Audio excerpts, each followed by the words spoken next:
बच्चों, good morning. आज की बच्चों वीडियो में हम आपको लेकर आए हैं सॉल्यूशन चैप्टर का मोल प्रभाव से आगे का टॉपिक। ठीक है बच्चों, उम्मीद करते हैं आप सब लोग अच्छे होंगे, सब लोग मेहनत से पढ़ाई कर रहे होंगे, डेली टू डेली वीडियो देखते होंगे और प्रॉपर नोट्स बनाते होंगे। ठीक है बच्चों, ठीक है बच्चों, मोल प्रभाव पढ़ रहे थे। मोल प्रभाव या मोल अंश या अणु भिन्नांक सबसे ज़्यादा जो प्रचलित है, जो पॉपुलर है, वो है मोल प्रभाव। ठीक है, विलेन क्या होता है ये अच्छी तरीके से आना चाहिए सबको। विलेन प्लस विलायक बराबर विलियन, A plus B equal to A B. अगर हमें दो वैल्यू पता है तो हम एक वैल्यू कैलकुलेट कर सकते हैं कॉमन प्रिंसिपल लगाकर। माना विलेय के मोल फ्रैक्शन क्या होता है या मोल प्रभाव क्या होता है, इससे लास्ट वीडियो को हमने तुम लोगों को खूब समझाया था। उम्मीद है तुम लोगों की समझ में आ गया होगा, लेकिन एक बार हम सोच रहे हैं इसको रिवाइज अच्छे तरीके से कर दें। सॉरी, माना विलेय के मोल स्मॉल एन है। जब विलेय के मोल स्मॉल एन है तो फिर विलायक के मोल बच्चों क्या होंगे, कैपिटल एन होंगे। तो बच्चों विलेन के मोल क्या होंगे, विलेन बराबर क्या होता है, विलेय प्लस विलायक एन प्लस एन। अब बच्चों विलेय का मोल प्रभाव अलग निकलता है, विलायक का मोल प्रभाव अलग निकलता है, विलेन का मोल प्रभाव अलग निकलता है।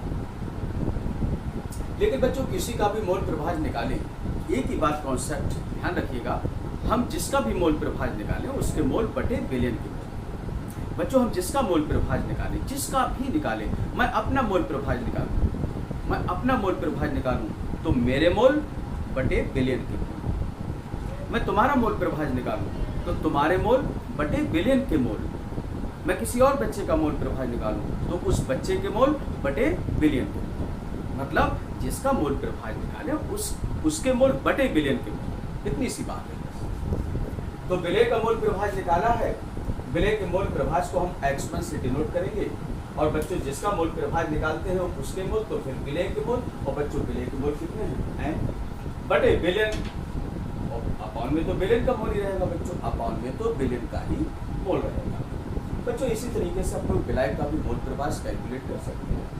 विलायक का मोल प्रभाव को हम x2 से डिनोट करेंगे। बच्चों इस बात को ध्यान से अच्छे से समझ लें, x1 विलेय का मोल प्रभाव होगा और x2 विलायक का मोल प्रभाव होगा। अब बच्चों देखो विलायक के मोल, देखो ये देखो विलायक के मोल बटे विलेन के मोल। फिर है बच्चों विलेन के मोल, तो विलेन का मोल प्रभाव बच्चों क्या होगा, विलेन के मोल, जिसका मोल प्रभाव निकाल रहे हैं उसके मोल बटे विलेन के मोल। कैंसिल हो गए, एक आ गया।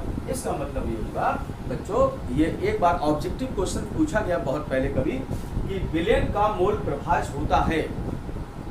बच्चों कैसे समझो, विलेन का मोल प्रभाव होता है 1, 2, 3 या 4। ऑप्शन कुछ और दे रखे होंगे, हो सकता है इतनी बहुत पुराने क्वेश्चन में ध्यान नहीं है, लेकिन सही आंसर क्या है, विलेन का मोल प्रभाव सदैव 1 होता है। क्यों 1 होता है, क्योंकि विलेन के मोल बटे विलेन। बच्चों विलेय प्लस विलायक बराबर विलेन होता है। तो विलेय के मोल कितने हैं, x1, विलायक के मोल कितने हैं, x2, और बराबर विलेय प्लस विलायक बराबर विलेन। बच्चों बहुत तुम फिर से समझाए, ये बात समझ में आ गई होगी शायद, इसको और अच्छा करके लिख देते हैं। x1 विलेय के मोल प्लस विलायक के मोल बराबर विलेन, यही तो सूत्र होता है, विलेय प्लस विलायक बराबर विलेन। तो विलेन का मोल प्रभाव 1 है, विलेय का मोल प्रभाव x1 है, तो फिर विलायक का मोल प्रभाव x2 है। तो x2 को हम इधर ले गए तो x1 बराबर 1 माइनस x2, और x2 अगर निकालें तो x2 बराबर 1 माइनस x1। सिंपल सी बात है, तो बात बचपन से पढ़ते चले आए, ये चीज इधर गई। तो बच्चों 1 माइनस x2 क्या है, x1, और x1 बच्चों क्या है, विलेय का मोल प्रभाव। इसका मतलब बच्चों ये हुआ कि कभी भी हम कहीं कोई न्यूमेरिकल कर रहे हो या कोई डेरिवेशन कर रहे हो तो वहां पर इस बात को आपको याद रखना पड़ेगा कि 1 माइनस x2 जो होता है वो विलेय का मोल प्रभाव होता है। इसी तरीके से 1 माइनस x1 जो होता है वो विलेय का मोल प्रभाव होता है। ठीक है बच्चों, इन बातों सब का ध्यान। चलिए अब आप लोग नए सिरे की ओर बढ़ते हैं, नए टॉपिक की ओर। ये आप लोग सब पढ़ रहे थे विलेन की सांद्रता व्यक्त करने की विधि। बच्चों क्या पढ़ रहे थे, विलेन की सांद्रता व्यक्त करने की विधि। विलेन की सांद्रता हमारी बात सुनते रहो, हम बोर्ड इरेज करते रह रहे हैं। विलेन की सांद्रता व्यक्त करने की विधियां थी ग्राम प्रति लीटर में, नॉर्मलता में, मोलरता में, बच्चों ध्यान समझते रहना, सुनते रहना, मोलरता में, प्रतिशत में, ppm में, और भी होती हैं बट आप लोग को इतनी ही पढ़नी है। खासतौर से नॉर्मलता, मोलरता और परसेंटेज पर बहुत फोकस रहता है, ठीक है, ये अच्छे से कर लेना। ये लेक्चर नंबर 4 है सॉल्यूशन का। बच्चों अब आप लोग पढ़ेंगे एक बहुत ही इंपॉर्टेंट टॉपिक, और ये शायद कई वीडियो में ये वाला टॉपिक खत्म हो पाएगा। बिलियन के अणु संख्या, बड़ा संभाल के समझना पड़ेगा। अब चैप्टर जैसे जैसे आगे बढ़ते जाएंगे चैप्टर थोड़ा सा टिपिकल होता जाएगा, लेकिन अगर ध्यान से समझेंगे, ध्यान से पढ़ेंगे, मन लगा के पढ़ेंगे, तो फिर ये चैप्टर बिल्कुल भी कठिन नहीं लगेगा आप लोगों को। बिलियन के अणु संख्या गुणधर्म, बच्चों इसको इंग्लिश में कहते हैं colligative properties. Colligative properties sign उधर बोर्ड पे दिख रहा होगा, हम चेक कर लेते हैं इधर दिख रहा है या नहीं दिख रहा है, चेक कर लेते हैं। ये थोड़ा सा लाइट का फोकस पड़ रहा है, ये थोड़ा सा लाइट का फोकस पड़ रहा है। चलिए कोई नहीं बच्चों, समझ लो ये है कॉलीगेटिव प्रॉपर्टीज। कॉलीगेटिव प्रॉपर्टीज, तो बिलियन के अणुसंख्यक गुणधर्म को कॉलीगेटिव प्रॉपर्टी कहते हैं। बच्चों अणुसंख्यक गुणधर्म के नाम से ज़्यादा पॉपुलर नहीं है, इसका ज़्यादातर नाम जो है कॉलीगेटिव प्रॉपर्टी कहते हैं। बच्चों क्या कहते हैं? कॉलीगेटिव प्रॉपर्टी कहते हैं, ठीक है। तो क्या है बिलियन के अणुसंख्यक गुणधर्म? बच्चों एक बात तुम लोगों को बताएं कि बिलियन के जो गुण होते हैं, बिलियन के गुण,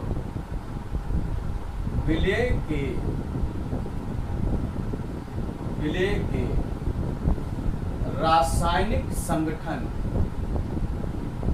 व प्रकृति पर निर्भर करते हैं। बच्चों कोई पूछे बिलियन के गुण, बिलियन की जो प्रॉपर्टी है वो किस बात पर डिपेंड करती है? बिलियन पर डिपेंड करेंगी। पहली बात की बिलियन की प्रॉपर्टी, भाई बिलियन में दो चीजें होती है, एक विलय होता है और एक विलायक होता है।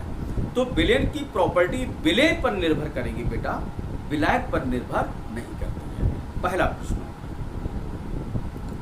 बिलियन की अपने आप आंसर बताओ, बिलियन की प्रॉपर्टी किस पर निर्भर करती है बच्चों? विलय पर, ना कि विलायक पर, ठीक है। अब विलय में भी किस चीज पर निर्भर करती है? ये तो बात पक्की होगी कि विलय पर निर्भर करती है, लेकिन विलय में किस पर निर्भर करती है बच्चों? तो विलय में किस पर निर्भर करती है बच्चों? तो वो करती हैं विलय के रासायनिक संगठन, मतलब केमिकली कैसे अरेंज्ड है, और विलय की प्रकृति पर उसकी नेचर क्या है। प्रश्न यह है कि विलयन की प्रॉपर्टी किस बात पर निर्भर करती है? जवाब यह है बच्चों, विलयन के रासायनिक संगठन व प्रकृति पर निर्भर करती है। क्वेश्चन फिर समझो, विलयन के गुण किस पर निर्भर करते हैं? बच्चों जवाब दो फटाफट।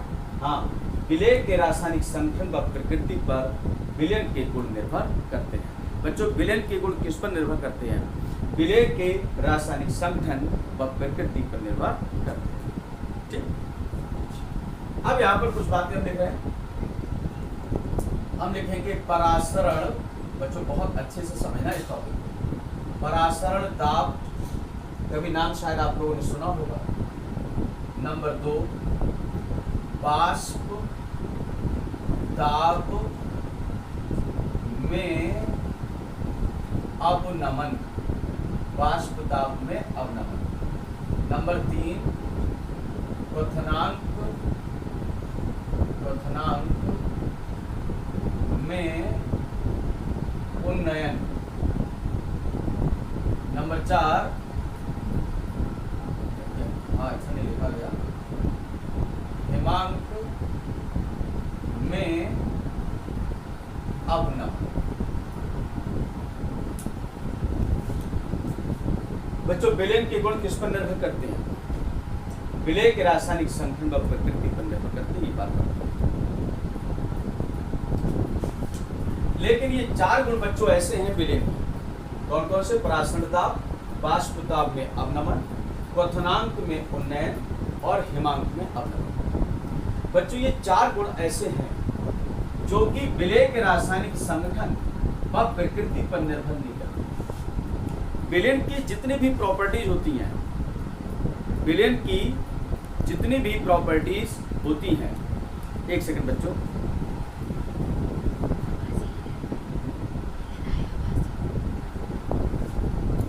विलेन की जितनी भी प्रॉपर्टी होती है वो विलेय के रासायनिक संगठन व प्रकृति पर निर्भर करती है, बात तो पक्की है। लेकिन बेटा 4 गुण ऐसे हैं जो इन बातों पर निर्भर नहीं करते।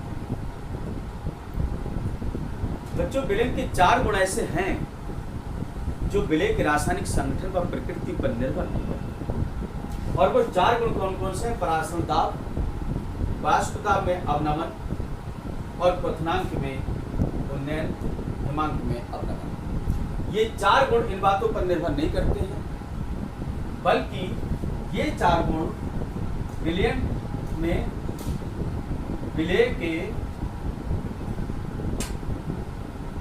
के कणों की संख्या पर निर्भर करते हैं।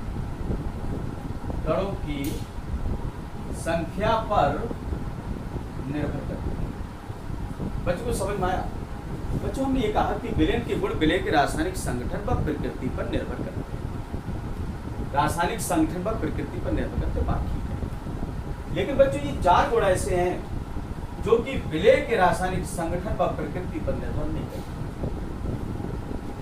बच्चों ये 4 गुण ऐसे हैं जो विलेय, सारे गुण निर्भर करेंगे विलेय के रासायनिक संगठन व प्रकृति पर, लेकिन बच्चों ये 4 गुण ऐसे हैं जो कि विलेय के रासायनिक संगठन व प्रकृति पर निर्भर नहीं करते, बल्कि विलेय के कणों की संख्या पर निर्भर करते हैं। बल्कि विलेय के कणों की संख्या पर निर्भर करते हैं।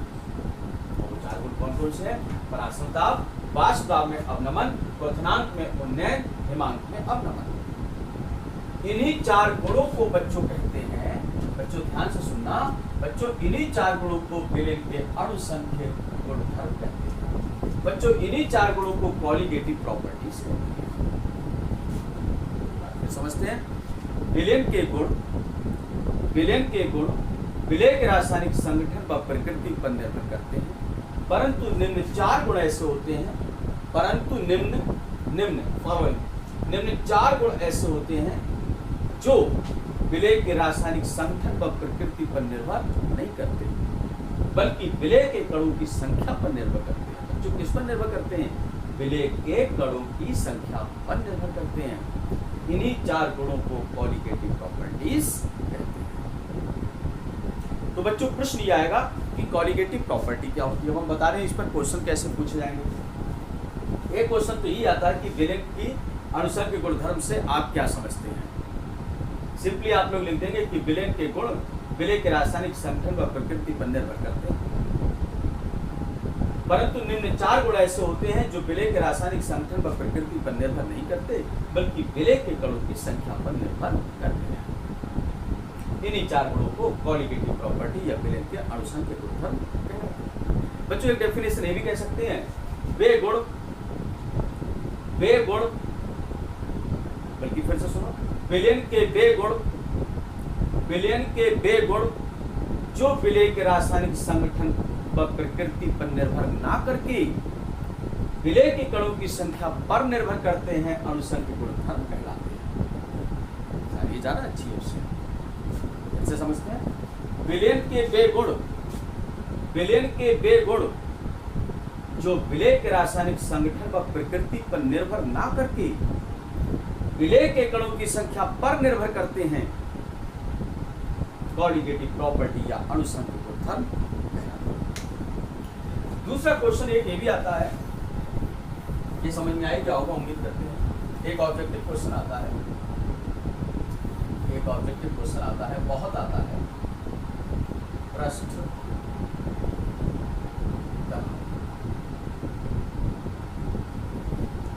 एक ही प्रश्न आता है, ध्यान से सुनिएगा, थोड़ा सा इसको साफ कर लेते हैं। शायद कॉलिगेटिव प्रॉपर्टी क्या होता है ये समझ में आ ही गया होगा।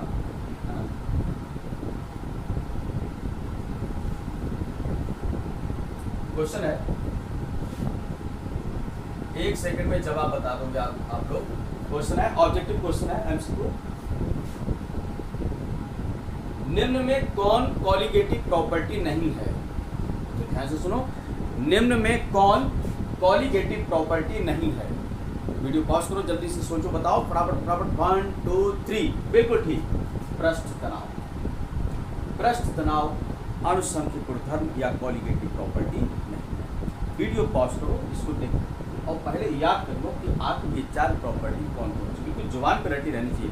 परासरण दाब, वाष्प दाब में अवनमन, क्वथनांक में उन्नयन, हिमांक में अवनमन, osmotic pressure, elevation in vapour pressure, depression in vapour pressure, elevation in boiling point, अच्छा ये तो है ही, और एक हिमांक है एलिवेशन इन फ्रीजिंग पॉइंट।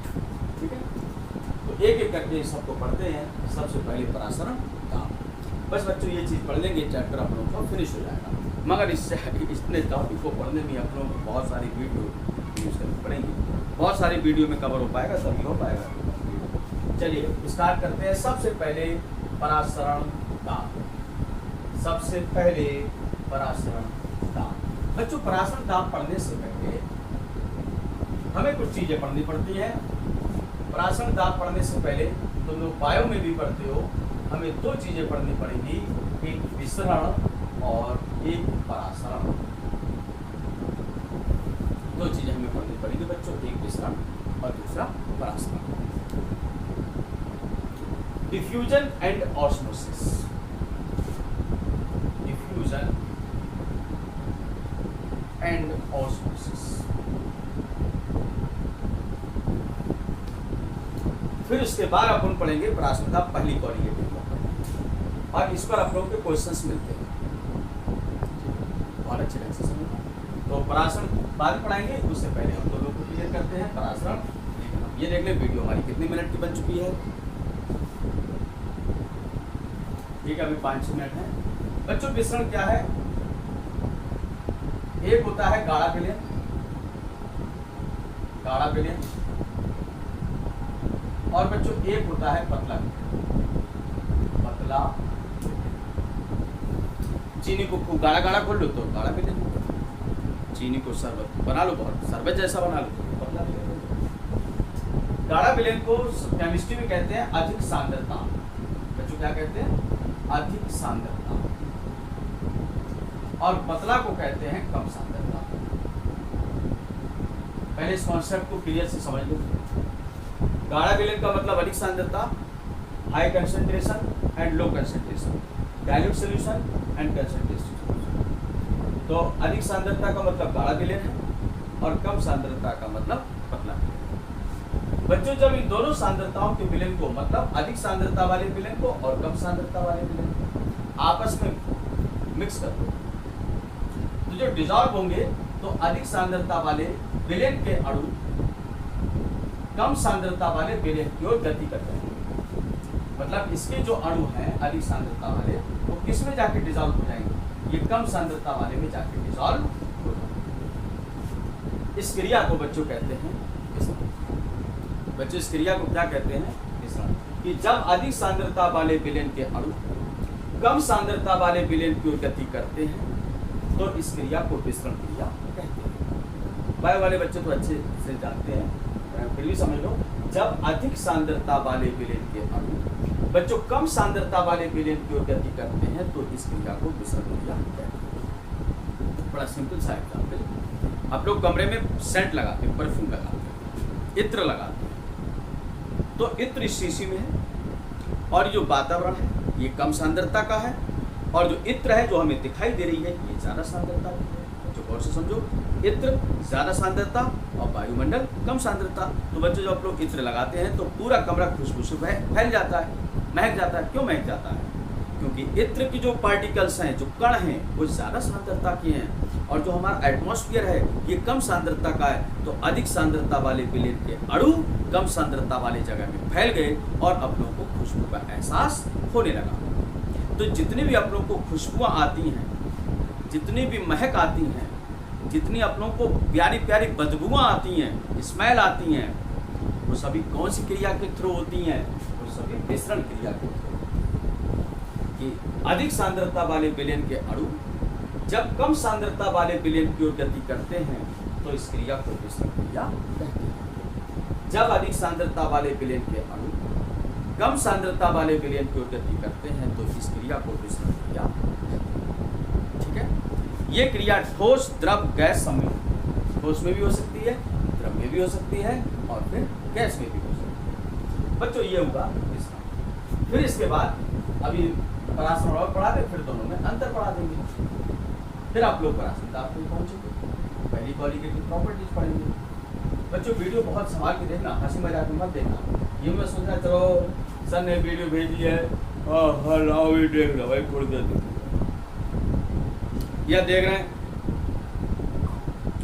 नींद आ गई, हटा कल देख लेंगे, परसों देख लेंगे, अरे शाम को देख लेंगे, अरे आधे घंटे बाद देख लेंगे, बस सो लेंगे, कुछ और देख लेते। ऐसा नहीं, बिल्कुल अपना माइंड ये मेकअप तैयार करके रहो कि हम क्लास में ही पढ़ रहे हैं, हम ऑफलाइन क्लास में ही पढ़ रहे हैं। सर हमें फैसिलिटी दे रहे हैं, हमें अपने घर पे पढ़ने के लिए फैसिलिटी दे रहे हैं, हमें कोचिंग नहीं जाना पड़ रहा है, हमारे पास नोट्स भी आ रहे हैं, हमारे पास क्लास भी आ रहे हैं, लेक्चरर आ रहे हैं। आराम से लेक्चर को पढ़ो और नोट्स बनाओ और बढ़िया करके समझो, दिमाग से ये बात निकाल दो कि हम ऑफलाइन पढ़ रहे हैं, नहीं पढ़ रहे बल्कि ऑनलाइन पढ़ रहे हैं। अगर इन वीडियो को संभाल के देखोगे तो एक एक चीज़ आप लोगों को क्लियर हो जाएगी, लेकिन उसके लिए ज़रूरी होता है मन और माहौल बनाना।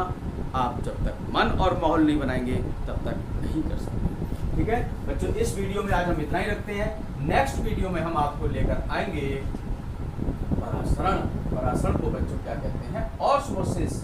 तब तक आप लोग इतना तैयार करें।